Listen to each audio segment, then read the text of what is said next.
SIR প্রক্রিয়া চলাকালীন দিকে দিকে বিএলওদের মৃত্যুর অভিযোগ উঠে আসছে যে এসআইআর পদ্ধতি চলাকালীন তারা মানসিক চাপ না সহ্য করতে পেরে বা এই যে চাপ তৈরি হয়েছে সেই উদ্বুদ্ধ চাপ সহ্য করতে না পেরে তাদের মৃত্যু হচ্ছে।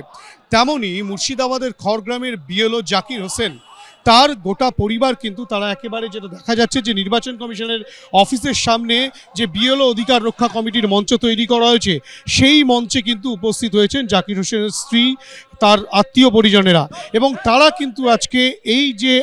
কর্মসূচি চলছে, যে অবস্থান বিক্ষোভ কর্মসূচি, সেই অবস্থান বিক্ষোভ কর্মসূচিতে তারা অংশগ্রহণ করেছেন। তার স্ত্রী বলছেন যে মানসিক চাপের মধ্যে ছিলেন, রাতের ঘুমাতে পারতেন না সঠিকভাবে, এবং তার এক আত্মীয়া যেটা স্পষ্টত বলছেন যে পরিবারের একমাত্র রোজগারের শিক্ষক জাকির হোসেন, যিনি বিএলওর দায়িত্ব পেয়েছিলেন, তার মৃত্যুর নেপথ্যে কিন্তু কারণ রয়েছে নির্বাচন কমিশনের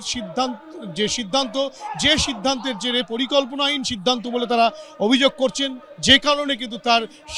পরিবারের সদস্য জাকির হোসেনকে তাদেরকে হারাতে হয়েছে, এবং সেই কারণেই তারা নির্বাচন কমিশনের দ্বারস্থ হচ্ছেন এবং এই বিএলও অধিকার রক্ষা কমিটির মঞ্চ থেকে তারা সরাসরি যাবেন নির্বাচন কমিশনে এবং সেখানে তারা এর সঠিক বিচার চেয়ে কিন্তু তারা সেই আবেদন জানাবেন, তেমনটাই পরিবারের সদস্যরা স্পষ্টত বলছেন।